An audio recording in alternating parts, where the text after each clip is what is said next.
Welcome from Washington, D.C. My name is Brad Pomerance, and we are joined by Jeff Denham. He is a member of the United States Congress representing the Central Valley of California. Sir, it's really devastating to see what's happening in the Central Valley and up and down the state. The drought is so dramatic, so severe. You yourself own a farm, a ranch. You yourself have almonds, or at least you try to have almonds. Talk to us about it. This will be the biggest drought in our lifetime. It's a big challenge, much bigger than 2009's drought or even the drought of the 70s. This is the first time where we're not only leaving ground go fallow, but we will have hundreds of thousands of acres of trees, of permanent crops, 25-year investment that you're going to see withering away and dying, all because we can't transfer water. And I want to talk about transferring water for sure, but talk to me about what that means to you, your family, your constituents, the Central Valley to California. Yeah, it's not a political issue, it's a personal issue. When you go down the street and you see people that, multi-generational farmers that are losing their businesses, you see people standing in food lines, you see unemployment skyrocketing into the double digits, and even some areas, 30, 40, 50. One city was 60% unemployment last time and could be worse this time. To see that type of devastation when it doesn't need to happen, when we can have the water, when we can store the water, when we can put a priority on our number one industry and keeping people employed. So let's talk about storage. It is the issue of the day. It's fair to say that we are at a place right now where we don't have enough storage, and it's causing tremendous frustration. Where do we stand on the question of storage and building new storage? A future solution, we'll talk about current solutions, but where do we stand today on future storage? We have to have the will to do it. I mean, all new storage is user pay. So if you're going to take the water, if you're a city taking the water, if you're a farmer taking the water, you're going to pay for that new development through a bond to be able to increase that infrastructure. I think the most common sense one is Shasta. Meeting with Dianne Feinstein and a number of my colleagues across the aisle, Shasta is not only the biggest opportunity, but it's the one that is, I think, has very little political challenges. But we also have 4 or 5 others that are ready to go too. And as I understand with Shasta, is it not that it just needs to be expanded? It's not as if we need to start from scratch? Correct. We just need to raise the existing spillway. And so Senator Feinstein appears to be on board. How do we get to a place, though, where we're not talking, but we're doing? Well, we passed our bill out of the House last week. Again, it's not only on short-term conveyance, but long-term storage.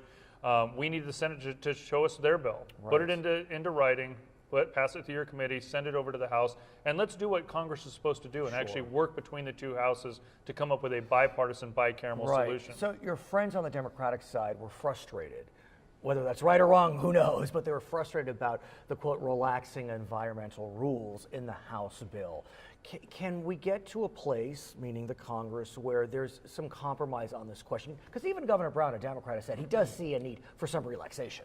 Absolutely. We can have some compromise, but we have to do it with a guarantee of water storage. Right now, you're going to see companies go out of business. You're going to see farmers losing their farms, and you're going to see people standing in food lines just to feed their families. So we have to have an immediate impact on the Endangered Species Act and being able to shift water around in the very few places that we actually have water this year. And this is not only going to affect Valley Farms, you're going to have some cities that have little or no water and need transfers as well, or else for the first time in I think our state's history, you're going to turn on the spigot and nothing's coming out. When we come back, I want to continue this conversation. For our viewers on HLN, I want to thank you so much for joining us. For our other viewers, we'll be right back with Congressman Jeff Denham from Washington, D.C. We'll be right back. So, sir, we've talked about storage, and I think it's fair to say that all sides would agree at some level we need additional storage. What can you and I, though, do today? Storage takes time to build. Right now we need to do conveyance. We need to be able to move water from one side of the valley to the other, from north to south, and actually be able to move it to cities as well. So if we do nothing, the water will be released and it will go out to the ocean. Now some of that will have to happen naturally, but where we can, we need to be able to convey that water to the areas that most need it. And I believe that the reason we can't do that now is federal regulation does not allow this transfer to happen. I think Governor Brown has asked for a relaxation on that. Can that happen? It can happen. It certainly takes the will of the governor and then of Congress pushing forward on it. I think it's something that, I think it was a good sign that the president finally visited the Central Valley. I think it was a good sign that the governor, at a very early time frame, declared this a national emergency or a state emergency. Now I think it's up to Congress to act and to come together in a bipartisan solution, but do it quickly. And the biggest challenge here, Congress never does anything quickly, and lives are at stake. Last year when we met, we spoke about immigration reform, and I was really compelled by your conversation about immigration reform. You talked about it in a very personal way. I know you've been working on immigration reform. You are one of the California Republicans who is looking to get immigration reform off the floor, but you face challenges with your caucus. Talk to us about that. Well, I believe very strongly this is not something we just need to do, it's something we have to do. So getting both parties to come together and solving such a comprehensive or a multifaceted issue is going to be a challenge, especially when there is no deadline or timeline. I mean, this is something that Democrat and Republican presidents have both failed to acknowledge or failed to tackle over the last 3 decades. But now it is affecting, because it's multi-generational, you have kids that have gone to our schools for 10 plus years, graduating, and now can't get a job. So then what happens to them? They don't speak the language of their, quote, native nation. No. Because they and have were no brought home here. to go home to. Have no birth certificate from their home country, were brought here at a very early age. It is something we've got to find a solution to. So at some point, it seemed as if the speaker may have been interested in at least addressing that issue, the question, we'll call them dreamers, whatever word you want to use, where kids were brought here before majority, it wasn't their choice. Could we see a bill just about that issue get off the floor? We could, but it is certainly one of those issues that when the time is right, when you're able to bring it up, you need to bring up every single piece. We can't just address a part of immigration without securing our border. We must secure our border. I think not only does our state depend on it, but our country depends on it. But to have economic growth, we have to address the dreamers. We need to make sure that we also have a pathway and a legal process for a guest worker program. We need to address all aspects so that we have a vibrant economy. There's a question about that pathway to citizenship. President Obama has been very specific that he's looking toward a pathway toward citizenship. When the speaker was talking about reform, he wasn't as keen on that. But the president said, okay, we could discuss that issue. But then there wasn't movement. Do you think movement can be created again on this question? Absolutely. In fact, I was very encouraged at our Republican conference that we actually released a set of principles. Those sets of principles are very similar to the key principles in the Senate. Now we just need to connect the dots and connect the issues between the two houses. I want to ask you about your friends in your caucus, because I'm a Californian, you're a Californian. We understand the immigrant community and their desire for immigration reform. But in so many of these states, immigration is just not top of mind. Mm-hmm. And so, when they go back to their districts, no one's clamoring for immigration reform. No. And so how do you talk to those folks, your friends, in your caucus about this issue? Because it's got to be a challenge for them. It is. In some areas of our country, the immigration issue is not a top tier issue for them. So getting them to understand why it's important to our national economy, why it's important to our social welfare system, why it's important to overall our entitlement system. If you're going to get rid of the $17 trillion worth of debt, you have to have an immigration solution. I mean, those are all issues that we talk about. The CBO has said such, the nonpartisan $1 trillion, right? According to the CBO. Mm-hmm. So as we move forward, you just got to keep persevering. Is that the goal? Absolutely, and really talking about the human aspect of this. I mean, when you really start talking about details and you start talking about the kids that were brought here to no fault of their own, we've never penalized kids for the challenges or breaking the laws of their parents. Yes. His name is Jeff Denham. I'm Brad Pomerance. Thank you for watching from Washington, D.C.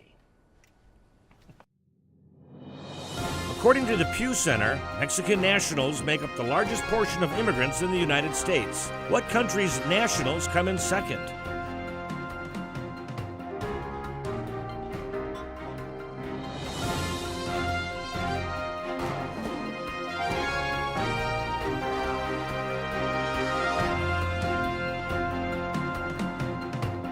Brad Pomerance, and welcome to Washington, D.C. We are coming to you from the Cannon Office Building. We are joined by David Valadao. He is a member of the United States Congress representing portions of Central California. Thank you so much for joining us, sir. We appreciate it. Thanks for having me. I want to ask you very simply, how's your new job? It's been interesting so far. I've been here for just over a year. Right. And we've obviously had some pretty important issues. Right now, the most important issue that we're facing is obviously the water crisis that we're fighting in the valley. And I want to speak with you about that. Before you were in Congress, you were in the Assembly for 2 years. 2 years. But then you had been a dairy farmer yourself. Yes. And so you, more than anyone, probably can really understand the challenges facing the Central Valley and what the valley is feeling right now in the wake of this epic drought, this epic crisis. Talk to me about it. Well, it's not a new issue for us. We've True. always struggled with it, and then especially since the 90s when they started passing a lot of legislation that started sending water out into the ocean versus in the reservoirs that our forefathers have built for us, it gradually got worse. And now we're at a point where it's just unbelievable. When you see a 0% allocation, you hear people... From the state water project. Well, from the state example. and the federal. Right. Both water projects out of the Delta and even on the east side of the valley, we're seeing a 0% allocation. So you'll still have the people make comments, or it might be a reporter or constituents, well, why don't you guys conserve water in agriculture? Well, you can't really conserve anything from zero. We're at zero. There's nothing left to do. You can't grow anything with it. And people forget to make that connection between agriculture and the food on their table. Well, let us remember that literally the Central Valley is the nation's salad bowl. Yes. Literally. I mean, half of all fruits and vegetables, I understand, are grown in the Central Valley. Yes, we do grow a lot, and the part that I represent, the west side of the valley, there's a lot of, I mean, you name it, we grow it, and it's just amazing how much comes from there. And so what are your constituents doing? What are they saying? There are those that are following land, so they're just not planting anything on it. The ones that have trees, obviously there's a huge investment in trees to put them in the ground, and it takes 7, 8, 10 years to get a tree to produce, and to just allow it to die is pretty bad scenario to be in.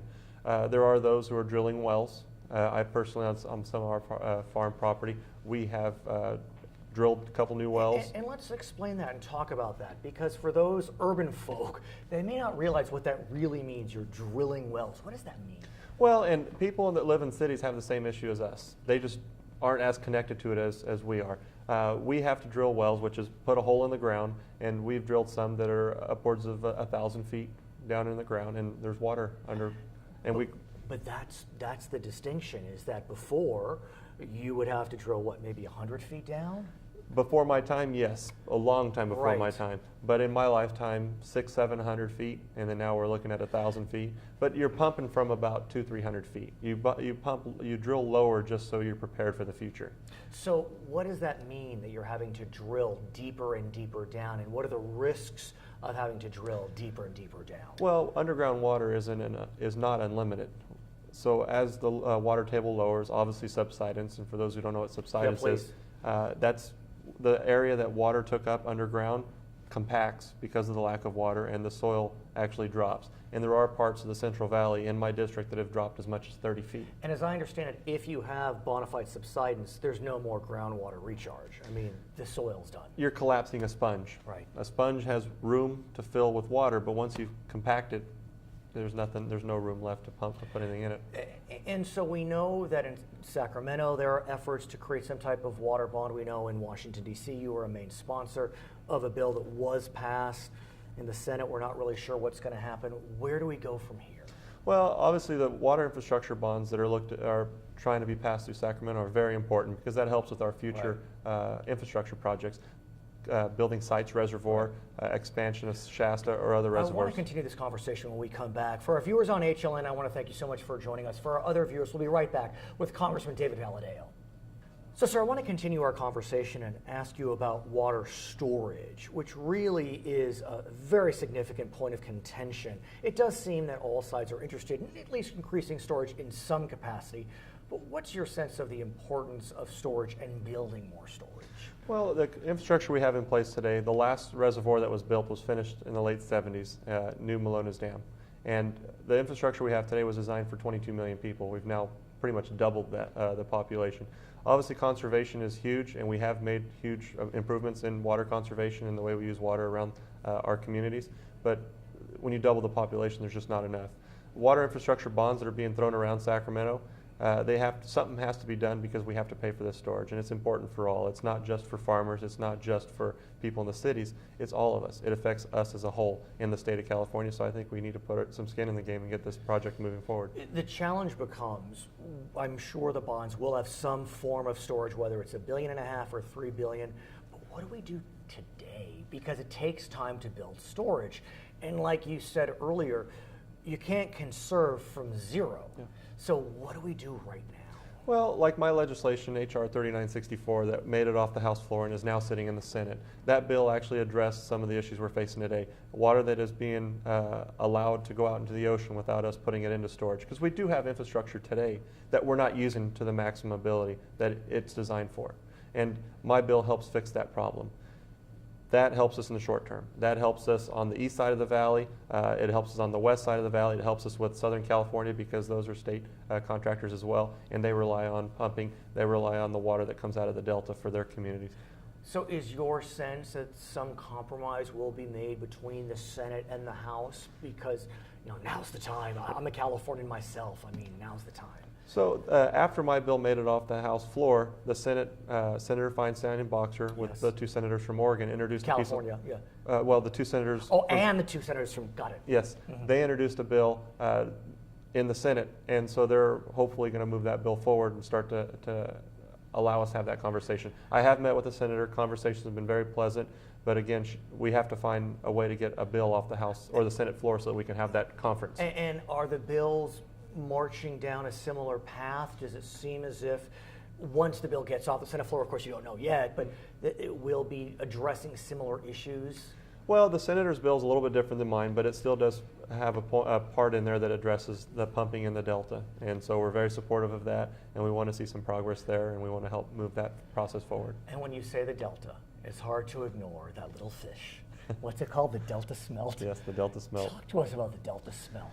Well, the Delta smelt is listed as an endangered species, and part of the problem is they're trying to protect it. And our problem with that is they're not looking at the whole picture. They're not paying attention to the sewage that's being dumped in the Delta. They're not paying attention to the invasive species, the striped bass, that is helping to eat the Delta smelt, right, or chasing it around and eating it.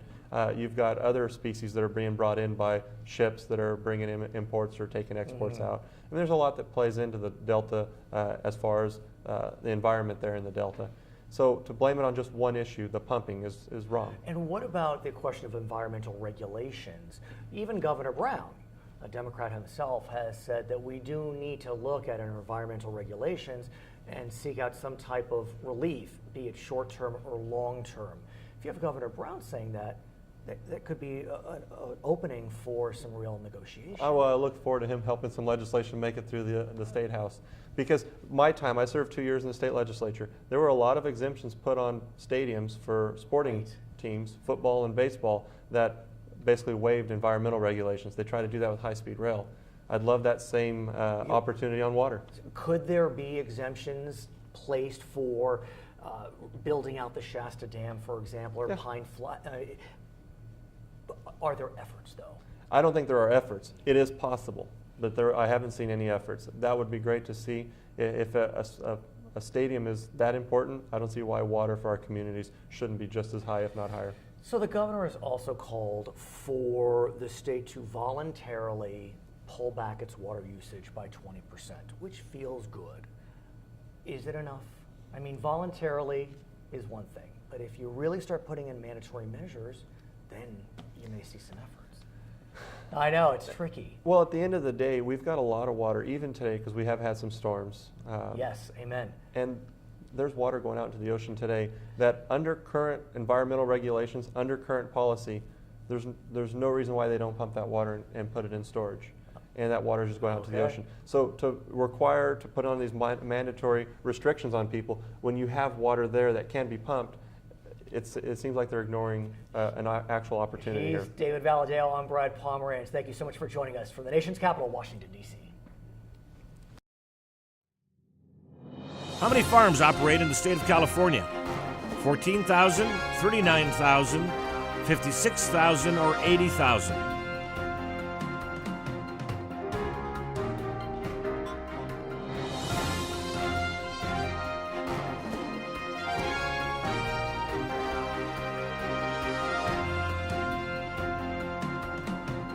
Welcome to Washington, D.C. My name is Brad Pomerance. We are coming to you from the Cannon office building. We are joined by Paul Cook. He is a member of the United States Congress representing significant portions of the state of California.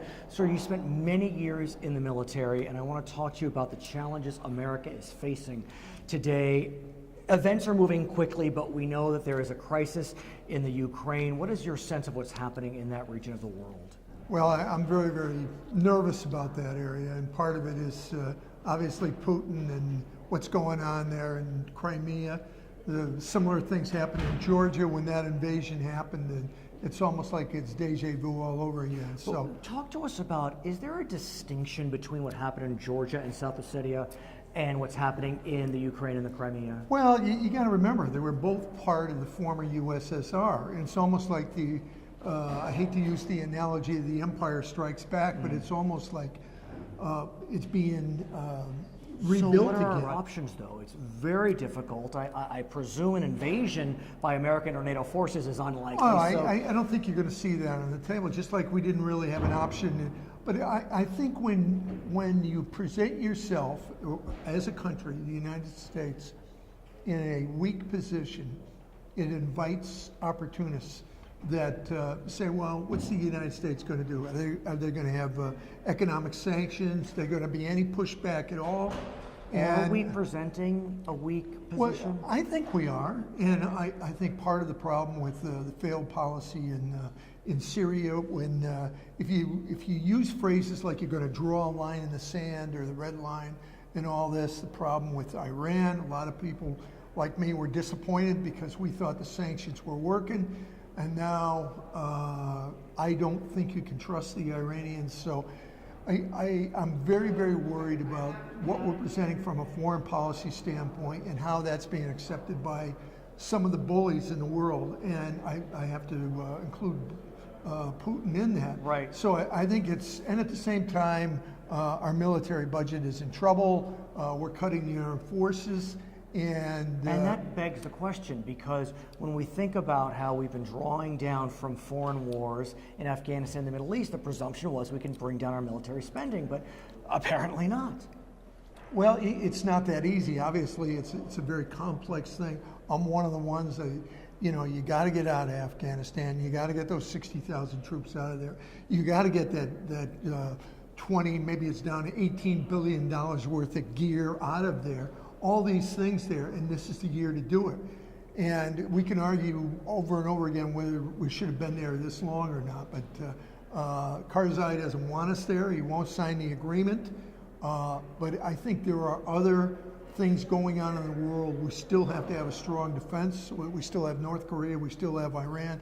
We still have all these countries right now. And of course, what about our friends in Europe? How do we get them to join this alliance? Years ago, I think the Europeans kind of took the lead for us. One of our biggest allies was the UK or Britain. Well, the way I understand it, they're going to cut their budget and their military down to where their total military, and if we had a brief there last month, and their total military is going to be 3/4 the size of the United States Marine Corps. And those of you that follow the numbers, the Marine Corps is the smallest of all the branches that we have here. We hear you. And it's almost very similar to a number of years ago where we had Canada that, basically they don't have a military anymore. I want to thank you for joining us. We need to break away. I want to thank Paul Cook for joining us. My name is Brad Pomerance. We thank you for joining us from Washington, D.C. How many independent countries were formed when the USSR broke up in 1991? 9, 12, 15, or 17?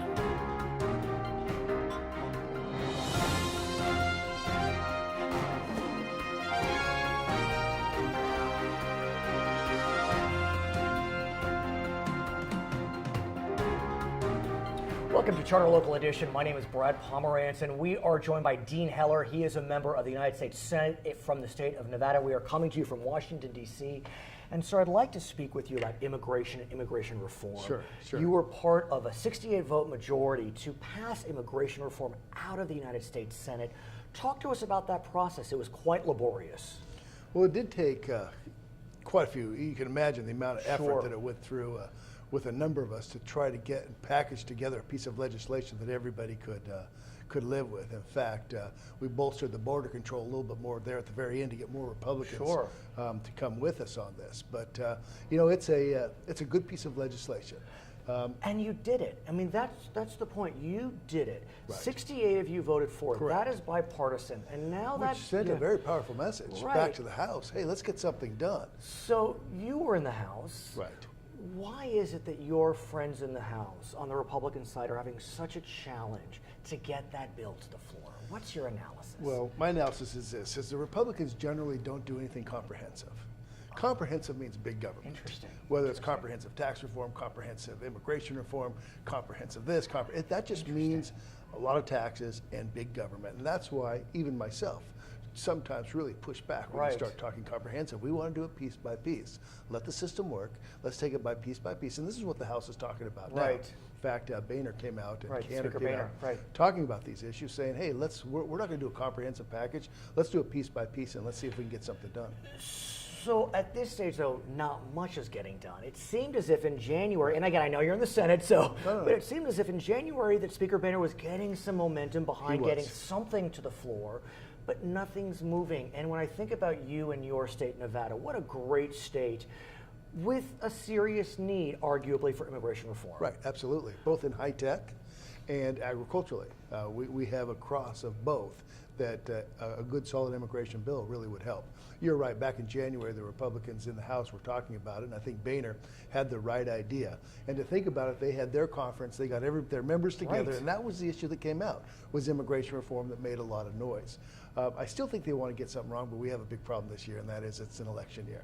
An election year have a tendency of not getting anything done, and I think if further we get into the Right. year, you know, where we're into March now, by the Right. time we get into the primary season, which has already started, you're going to see less and less chances of something comprehensive being done. One of your colleagues in the Senate, Chuck Schumer from New York, Democrat from New York, he proposed that any immigration reform bill go into effect after President Obama leaves office. Sure. There was a concern, there has been a voice Trust. concern, will President Obama enforce the law? Right, I mean, you right. could say that about any president, but could that move the needle a bit? In your Perhaps. estimation? Yeah, perhaps. And I don't have a problem with that. Obviously, I was one of 68, Right. so I'm going to support the legislation under any circumstances, whether it's today or Sure. after his presidency. It's kind of a sad story to think that we're going Very to do sad. that because we have one party that doesn't trust the other Right. party enough to pass a piece of legislation that frankly does a lot of good. And really treats individuals and people with real dignity. And that's what we need in this country. What are Nevadans saying about immigration reform?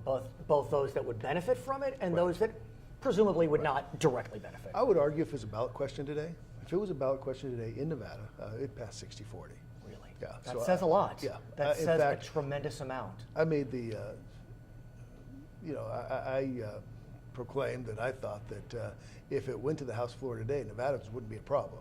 I think that I'm pretty sure that every member of our delegation heard would that. support for this. I mean, we've heard there's majority support, but can Right. it get to the floor Right. without the Hastert rule Right. being triggered? People ask if this is a political issue or in Nevada. I Right. said, frankly, it's not because Republicans and Democrats both support His it. name is Dean Heller, member of the U.S. Senate. I'm Brad Pomerance. This is Charter Local Edition.